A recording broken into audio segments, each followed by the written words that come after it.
Látod az egészet, legyen egy...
Egy, kettő, három, négy, öt. Most talán figyelj.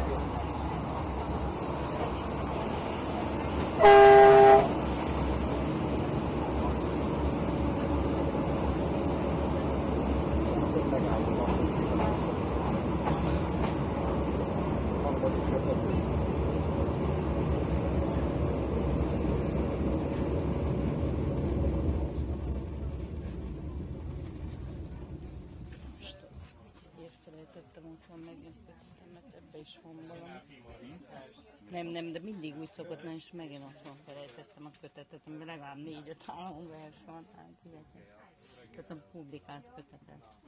Mert azért is hívott valamikor, ahogy, de tényleg nem mondta, és annyira erre az év álmára készültem, hogy eszembe se jutott, hogy itt még verseket is kéne olvasni. Nem tudom, most már megnézem, mert azok különálló darabok, mert ez egy folyamat, és nehéz kivágni egy. Tehát van benne egy állam. Egy 8 perces állapotáról.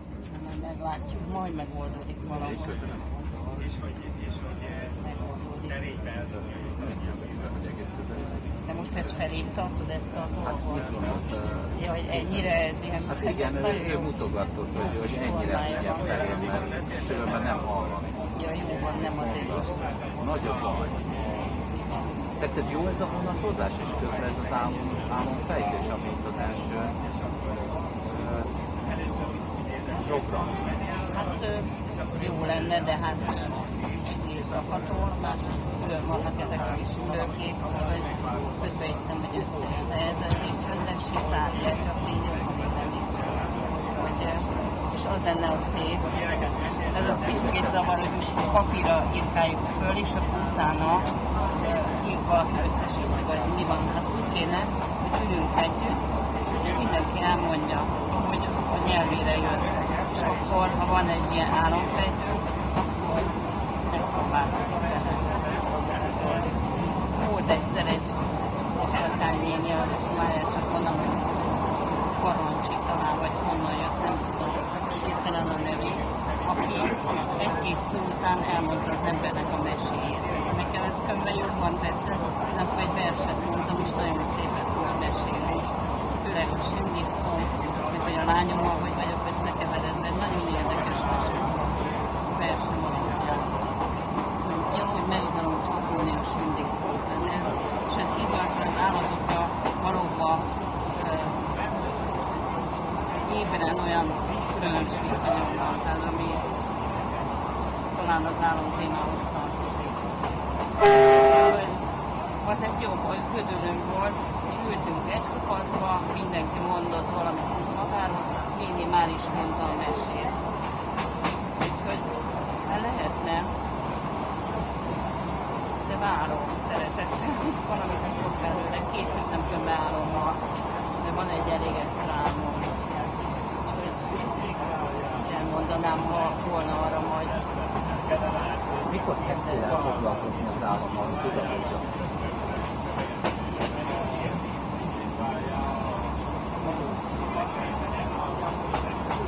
Hát ez nehéz, hogy igazából tudatosan.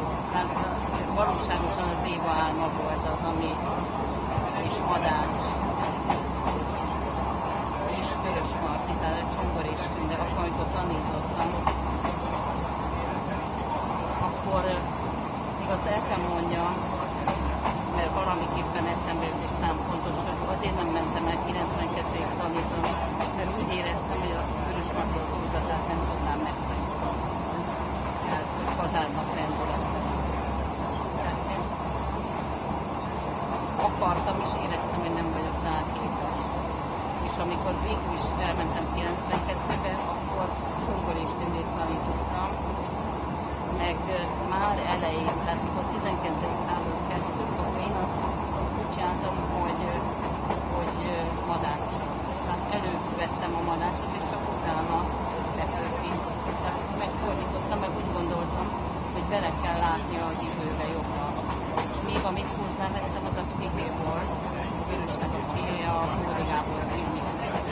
Ezeket vettem le, ezeket a nagy íveket, és érdekes módon természetesen az állam volt azért mindegyikben dicsőség van, erről van szó, mert a másik filmben is ugye átlépsz a realitáson, de azzal együtt, hogy nem kifejezetten államra a pszichának nevezhető, de minden esetre a Vörösmarty és a Madács is az. Tehát így azt hiszem, ez volt az a példa, ami tudatosság volt már, és akkor ennél is később, néhány éve történt, már egyetemen tanítva a Faust témát, és ebben kitüntetettül a Madácson, akkor jött a gondolat, hogy hát mi is van az Éva álmában. Hát ez a bizonyos mese, hogy Lucifer álmod, bocsánat, az emberpárna, és akkor végignézi. Ezt ugye úgy lehet érteni, hogy ketten szépen végignézi, csak hogy jól figyeltem rá, hogy a végén Éva mintha nem abból az álomból ébredne, hanem van neki sajátja, vagy nincs álma, ő nem látott semmit. Hát ez kezdett a foglalkoztatni, és hát ezt próbáltam most megírni, hogy vajon mi történt vele, akkor, amikor nem is úgy mondanak, nem aludt szerintem. Hát ugye álmod bocsát rá, báj, de először azt mondja, hogy jó, mutasd meg, hogy nem veszik a bájam, mondja Lucifernek, és egy nagyon érdekes szójáték ott vett be Madács, nagy meglepő, tehát jelzi azt, hogy másra fog figyelni. De a végén kiderül, hogy mégse erre figyel. Tehát nem a saját alapját, arcválásait fürkészte, meg nem a saját fiatalságát, tehát teljesen elveszti ezt a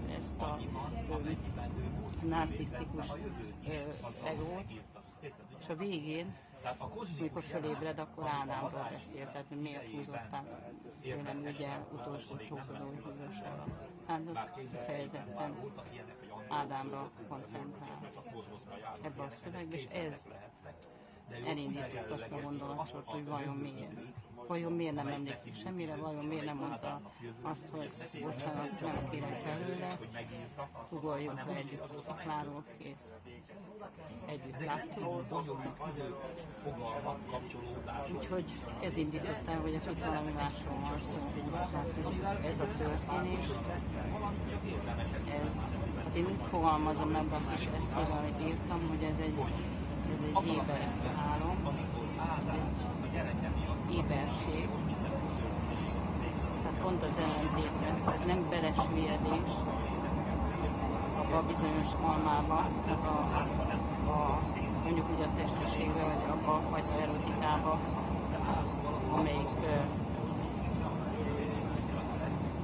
amelyiknek önmaga a célja, hogy mondjam, tehát önmaga a körébe zárva, hanem itt valami másról van szó. Érzem, az almában is megvan ez a bizonyos lehetőség, tehát a maghoz való eljutásra József Attilának a medáliájában, ott van a fáradtalmaknak felett a ternyórágott szívéig szemben, és kinéz hát rajta, és mindent belát, irányult ez a vers almavilág. Itt megjelenik, hogy az almabenség a mag, az az eszméletnek a centrum, és valami új látásnak a közepe születése tulajdonképpen itt a versben gyönyörű, mert a látás születéséről van szó. Hát így értem, hogy ez is egy hihetetlen eszméletről van szó, hogy nagyon magas fokú, tehát egy extra tudatállapot, tehát abszolút nem egyfajta. Minden esetre szóval Lucifer nem kábítja évet, az biztos, hanem itt valami olyasfajta pozitúra, vagy nem tudom nyilván képzelni, amelyik tényleg a szkíta ősből jelenik meg. Hát a férfi hely az ölében, amit ő kémlel, ugye ennek a két típusnak a fejbenézés az egyik kulcsszava, kémlel, tehát a szűrő Ádám, és amire dolgozik, az a lény, amelyik a foganás után igazán most termékenyül meg azzal a sorozattal, amit Ádám visz bele, ami természetesen történetes tapasztalat, de egy szűrőn keresztül, ami erre az új Ádámra dolgozik. Ezt egyébként Éva már az elején bemondja, hogy jó, hát ha csinálunk majd másikat, ha nem sikerül először. Hogy mondjam, de ez humorosan úgymond már szintén benne van a Modácsi szövegben. Hát, hogy Figyelj, bocsánat, hogy közben, hogyha nem is itt azt lehet mondani, hogy ezeket majd hogy ezeket a gondolataidat most elmondjuk. Hogy gondolod, hogy mi lesz ezekből? Hogy fog ez tovább burjánozni? Hogy fog ez életet kapni? Tehát most a te gondolatod, és a többi ember ezt hogy fogja venni? Tehát van erre már valami fajta elképzelésed, vagy az eddigiek tapasztalatai, hogy elmondtad már ezeket a dolgokat, mert ugye ez egy nagy ügy. Hogy van erre egy elvárások, vagy hogy gondolod? Az biztos, hogy tehát amikor a gyerekeknek egyetemen tanítom, ahol azért ez hát komoly figyelmet, hogy mondjam, hogy igazán nagyon jó hatással van, felszabadító hatással, úgy gondolom. De azt hiszem, hogy érdemes volna valóban a saját álmainkkal foglalkozni ahhoz, hogy ez beinduljon. Tehát ezek azért picikét, bármennyire is foghatóak intellektuálisan, hogy a saját álmainkhoz nem tudunk viszonyulni,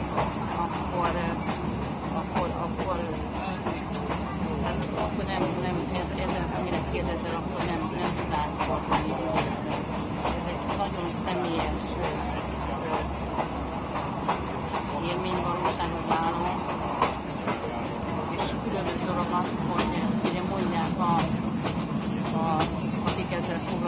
álomnak, álomlélektannak, meg egyáltalán a fiziológiájával az álomnak, hogy a nagy része az álmoknak nem hozzáférhető számunkra. Ez meggondolkodtatja az ember. És annál inkább érdekes, amikor mégis hozzá tudunk férni. Ez mutatja, hogy itt többről van szó. Tehát a két világ, az ébrenlét és a álomlétnek az átjárója az érdekes. Ott van igazából a történés. És azért volna fontos, hogy azokat, ami megszületett, olyan értelemben, hogy az ember ugye felriadt rá, tehát átvillent egy másik síkra, másik dimenzióba, azokat valahogy, tehát hogyha lenne 4, 5, 6, 8, 10 ember, aki ezeket valahogy össze tudná olvasni, ez érdekes lenne, mert van egy olyan feltevésem viszont van, hogyha mindenki tényleg azt az álmát mondja el, amelyik igazából előtte van, független attól, hogy ismétlődő vagy legutóbbi, vagy hogy miért, tehát erre kéne koncentrálni, mi az én álmom. Mi az én álmom, és ha azt el tudnánk mesélni egymásnak, akkor azt mondom, hogy volna esély. Mert valószínű, hogy nem véletlen az, hogy egy csapat egy időben, akik így összekerültek, azok mit álmodnak. Jó.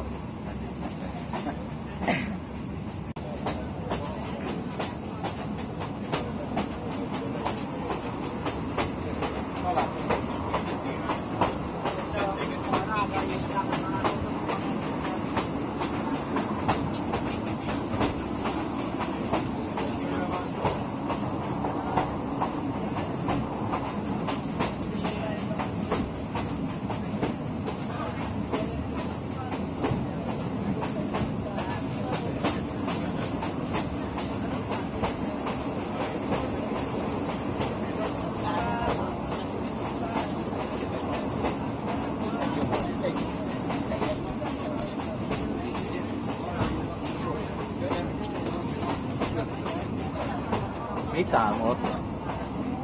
Jó. Semmi. Mikor feküdtél le? Hát egy negyed órája.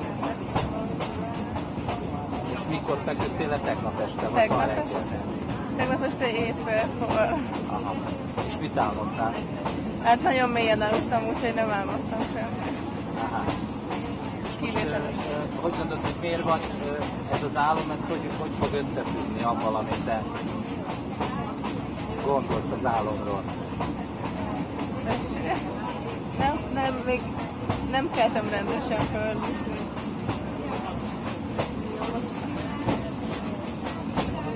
De zavar minket. Igen, bocsánat.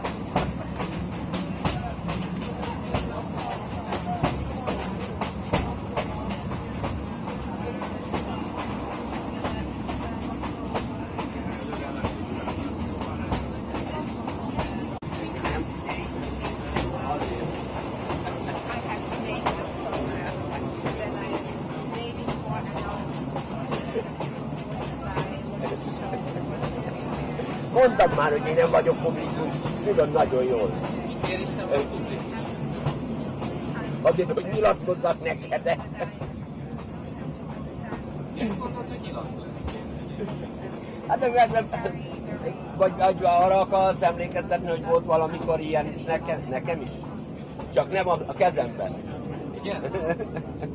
Te rendeztél? Rendező voltál? Nem, hát nem, egész másra gondoltam. Miért nem akarod, soha nem nyilatkozol? Ez nyilatkozás szerinted, vagy csak beszélgetés? Mit tudom én, nem érdekes. Nem vagyok publikus. De mi az, hogy publikusság? Ezt nem mondom. Hát ott van egy... Jaj, ezek a gyermekdet kérdéseid meg minden. Ott van ez a Mikola dolga. Én nekem csak parídozunk. Miért vagy itt? Hát mert váltottam jegyet a vonatot. És utána? terménybe nem is jössz akkor? Dehogy nem megyek. És akkor miért jössz? Többek között azért, mert rég láttalak téged. És a tavaidon milyen emlékeid vannak? Lényegtelen. Tulajdonképpen jó, minden. Hát szóval mit akarsz tudni, na? Mit akarsz Mondjuk tudni? a szentséggel kérjen arra emlékszel. Mit akarsz tudni? Hát, na, ki legyen elégítve a vágyat. Hát hogy ne szentségeltem volna, amikor egy mocskos, büdös hát, helyzet volt a kékkői helyzet. Hát emlékszel, miért szentségeltem? Hát 2005-ben ilyesmit nem lehet megcsinálni, amit megcsináltak velünk. Ha mindent akarsz tudni. Hát hogy jönnek hozzá a kékkői esethez? Hogy merészel? Állítólag a szlovák-magyar barátságban, állítólag ugye benne vagyunk az EU-ban, meg minden. Hát az a kőkéi eset, ami az velünk történt, azt eklatáns példaként fel lehetne hozni a szlovák-magyar együtt nem értésre. Ezt a riportot akartad hallani? De és az, amikor ezekkel gondoztál, most elmész, nem tudom, valahova máshova, tehát amikor nem itt vagy, nem ezekkel az emberekkel, akkor gondolsz ezekre a dolgokra? Visszagondolsz, vagy hogy gondolsz ezekre? Mert most alszik a Milán eléggé elítélhető módon, hát most egyet tisztázunk valamit, Gyuri. Hogy engem úgy hívnak, hogy Gróf Mikó Géza. És nem a pápai hétházak utcájából, a Körfolyosóból, hátul a WC, a Visáda című Gyurcsány komédiából léptem elő, hanem az én szép nagyapámat úgy hívták, hogy Erdély Széchenyi. Tehát ezt akartad hallani, hát akkor most elmesélem. Hát arról van szó, mindig is erre gondolok, és engem állandóan ez bosszant, az bosszantam, most voltam nem régen otthon Erdélybe, és ugye az Erdélyi Református Egyháznak az örökös kurátora vagyok, ott voltunk Nagyenyeden, 10 000 holdunkat vették el, majd visszaadják, az utolsó fát is kiírtják belőle. Érted? De akkor csak a részét. Aztán megy az erózió, meg minden. De a közvetlen a kollégium melletti házat, ami nem tudom mennyire ismeritek szóval a református hát egyház közösségi házakat, általában például Kecskeméten jártál, vagy Debrecenbe? Na hát ezt tudod, hogy egy hatalmas nagy, a templom körül hatalmas nagy bérpaloták, azok általában a püspöki palota és egyben hát a közösségi ház, de alatta üzletek, stb. És ez mind az egyház tulajdona.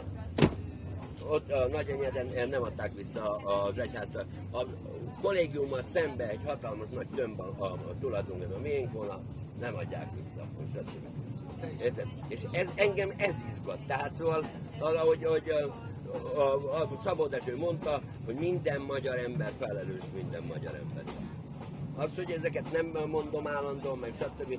Nem veszek egészen komolyan, tehát aktívan, még aktívabban van részt ebbe a különböző fesztiválokban, meg ez azért van, mert hát először is nem akarom mondjuk a Mikolának a költészetét elnyomni, mert az enyém jobb, úgyhogy és szerény vagyok.